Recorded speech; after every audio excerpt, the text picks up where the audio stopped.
ഉത്തരകാശി എന്ന് പറഞ്ഞ ഉദ്ദേശം 6 മണിക്ക് സ്റ്റാർട്ട് ചെയ്തിരുന്നത്. ഇന്ന് പോകുന്നത് പിപ്പൽകോട്ടി എന്നുള്ള സ്ഥലത്താണ്, അവിടെ താമസിക്കുന്നത്. നാളെ പിപ്പൽകോട്ടിൽ നിന്ന് ബദ്രീനാഥിലേക്ക് പോകുന്നു. ഇത് ഒരു മൗണ്ടനസ് റൂട്ടാണ് കാണുന്നത്.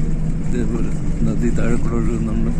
നമ്മൾ സൈഡിൽ കൂടെ അതിൻ്റെ മൗണ്ടൻ കട്ട് ചെയ്ത റോഡിൽ കൂടെ പോകുന്നു. ഇവിടെ ഫ്രണ്ടിൽ കുറെ കൃഷി സ്ഥലങ്ങൾ കാണുന്നുണ്ട്. മല കട്ട് ചെയ്തിട്ട് കൃഷി ചെയ്ത് കുറെ ആൾക്കാർ താമസിക്കുക, എന്തോ വില്ലേജ് അതുപോലെ കാണുന്നുണ്ട്. ഇവിടുന്ന് 8 മണിക്കൂറാണ് പിപ്പൽകോട്ടി എന്നുള്ള സ്ഥലത്തേക്ക് ഇപ്പോഴുള്ള യാത്ര. ക്ലൈമറ്റ് ഇപ്പം ഒരു സ്ലൈറ്റ്ലി കൂളുന്നേ പറയേണ്ട കാര്യമുള്ളൂ. വലിയ ഇതില്ല, ഇത്ര തണുപ്പൊന്നുമില്ല. ഒരു മൗണ്ടനസ് റൂട്ടാണ്. പിന്നെ ഗ്രീനറി നല്ലതായിട്ട് കാണുന്നുണ്ട്. ഇത് മനുഷ്യരുടെ ഇൻവേഷനും താരതമ്യേന കുറവാണ് ഈ ഏരിയയിലെന്ന് തോന്നുന്നു. ഒരു വാലി കാണുന്നുണ്ട്. വളരെ സ്റ്റീപ്പ് ഹിൽസിലൂടെയാണ് ഇപ്പോൾ നമ്മൾ മുമ്പിൽ കണ്ടത്, അതായത് ഓപ്പോസിറ്റ് സൈഡ് കണ്ടത്.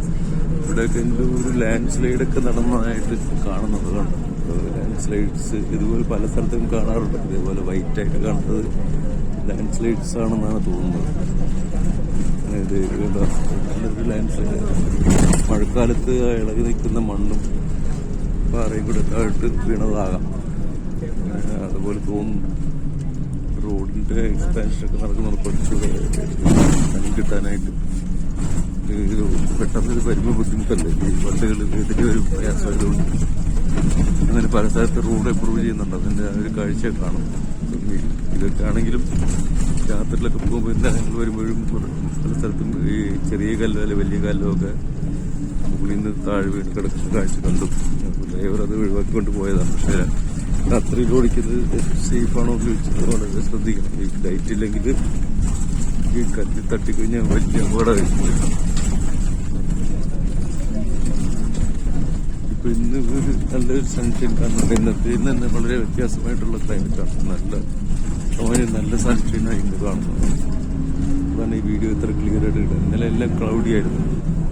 പെട്ടെന്ന് ക്ലൗഡെല്ലാം എവിടെയോ പോയി. കംപ്ലീറ്റ് വേറെ ഒരു പിക്ചർ ഇപ്പോൾ കാണും. താഴെക്കൂടെ ഈ ഗംഗാ നദി ഒഴുകുന്നത് കാണാം. ഇവിടെ ഒരു സ്ട്രീം പോലൊക്കെയാണ് കാണുന്നത്. ഇത് വെള്ളമൊന്നും ഇല്ലെന്ന് തോന്നുന്നു. അത്രയ്ക്ക് പവർഫുള്ളായിട്ട് വന്നിട്ട് ഇങ്ങോട്ട് പോയി എന്നുള്ളതാണ് ഇവിടെ ഈ വെള്ളം. ഇവിടെയും ലാൻഡ് സ്ലൈഡ് നടന്നതോ അല്ലെങ്കിൽ വാട്ടർ ഫ്ലോ കൊണ്ടുവന്ന ഡാമേജ് കാണും ദൂരെയായിട്ട്. വൈറ്റ് പാച്ച് കണ്ട താഴെ കണ്ട. ഇപ്പൊ കുറച്ചൊരു വെള്ളം കൂടി. ഉദ്ദേശം ഒരു 30 മീറ്ററോ 35 മീറ്ററോ വീതിയിലാണ് ഇപ്പൊ ഈ ഇത് കാണുന്നത്. അതിന് കുറേയായിട്ടൊരു കോൺക്രീറ്റ് പാലം പോലെ കാണുന്നുണ്ട്. കോൺക്രീറ്റ് പാലമാണ് അത് മറ്റെന്തോ ഇപ്പൊ ഇത്രയും ഡിസ്റ്റൻസിൽ നിന്ന് കാണാൻ പറ്റുന്നില്ല എന്താണെന്നുള്ളത്. എന്താണ് ആ സ്ട്രക്ചർ എന്ന് അറിയാൻ പാടില്ല. കുറച്ചുകൂടെ അടുത്ത് ചെല്ലുമ്പോൾ കാണുമില്ല. അവിടെ നിന്ന് എന്തോ ഒരു ഗ്രീനറി അത്രയും ഭാഗം നഷ്ടപ്പെട്ട് ബേറായി. എന്താണ് കാരണം എന്നറിയാൻ പറ്റുന്നില്ല. ഇങ്ങനത് നമ്മൾ കണ്ടത് ശരിക്ക്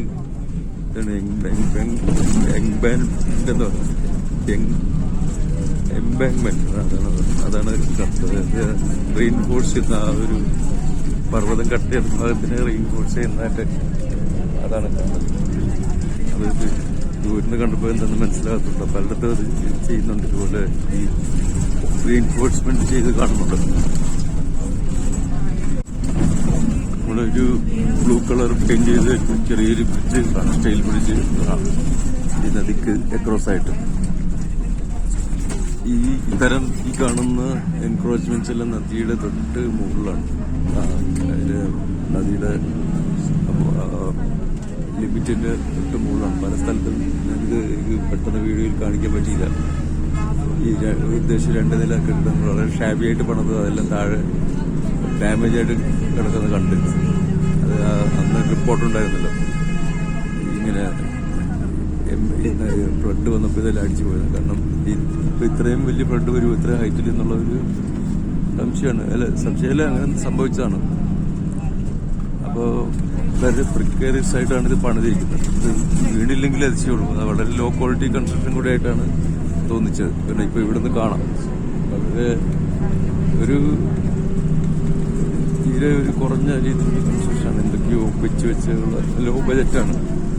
എല്ലാം റീസെന്റ് കൺസ്ട്രക്ഷൻസ് ആണ്, ഒരുപാട് പഴയതൊന്നുമല്ല. അത് ഇങ്ങനത്തെ ഫ്ലഡ് വരുമ്പോൾ ഇത് തട്ടിപ്പോയില്ലെങ്കിൽ അതിശയുള്ളൂ. ശരിക്കും ഗവൺമെന്റ് അത് നോക്കുന്നില്ലെന്നുള്ളതാണ് മനസ്സിലാകുന്നത്. എന്താ സംഭവിക്കുന്നത്, എന്തുകൊണ്ട് ഇങ്ങനെയൊക്കെ പണിയുന്നത്, എന്താ ആരാണ് പെർമിഷൻ കൊടുത്ത് ഇത്രയ്ക്ക് നദിയുടെ പറ്റക്കൊണ്ട് പണിയാനായിട്ട്. ഇപ്പൊ ഇനിയും കാണാം ഇതിന്റെ റോഡ് ഇവിടെ ഈ പറഞ്ഞ സ്റ്റേറ്റില് കംപ്ലീറ്റ് ചെയ്തതിനെയാണ് കാണുന്നത്. ഇങ്ങനെ ഈ ലിമിറ്റുകളോ ഒന്നുമില്ല. ഇതെല്ലായിടത്തും ഇതുപോലുള്ള സബ്സ്റ്റാൻഡേർഡ് കൺസ്ട്രക്ഷൻസ് ആണ് കാണുന്നത്. ഇത് കണ്ടോ, എല്ലാം കയറ്റിപ്പണിതിരിക്കുന്നത് നദീന്റെ ഇതിലാണ്. ഇതിലെ പകുതി ചെരിഞ്ഞു പോലും നിൽക്കുന്നുണ്ട്. ഈ ചെരുവിൽ കണ്ടാൽ തന്നെ അറിയാം ചെരിഞ്ഞാണ് നിൽക്കുന്നത്. പുറകില് നദി, അതായത് ഡീപ്പായിട്ടുള്ള നദിയുടെ ആ ഒരു ഇതിലാണ് പോകുന്നത്. ഇവിടെ കുറച്ചുകൂടെ മാറിയിട്ടുണ്ട്. എന്താ സംഭവിക്കുന്ന അതിന്റെ വ്യൂവും നദിയുടെ വ്യൂ എല്ലാം കളയുന്നു. ഇവിടെ കുറച്ച് കൃഷിയുണ്ട്.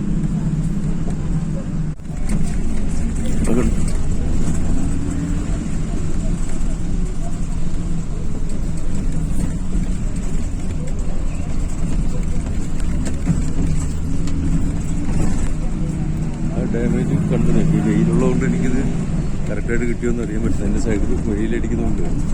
എടുക്കുന്നത് കറക്റ്റാണോ എന്ന് അറിയാൻ പറ്റുന്നില്ല. ആ ഡാമേജസ് ഞാൻ കാണിച്ചെന്നാണ് തോന്നുന്നത്. കുറച്ച് ബിൽഡിങ്സ് ഡാമേജ് ആയിട്ട് കിടക്കും.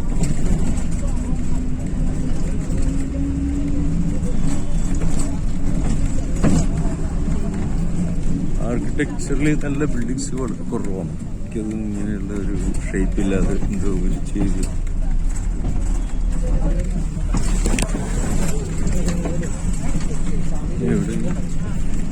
എംബാങ്ക്മെന്റ് റീൻഫോഴ്സ് ചെയ്തുകൊണ്ടിരിക്കുകയാണ് ഇവിടെ ഈ ഭാഗത്ത്. ചെറിയൊരു പാലം അതിൽ കൂടെ പോകേണ്ടതായിട്ടുണ്ട് നമുക്ക്.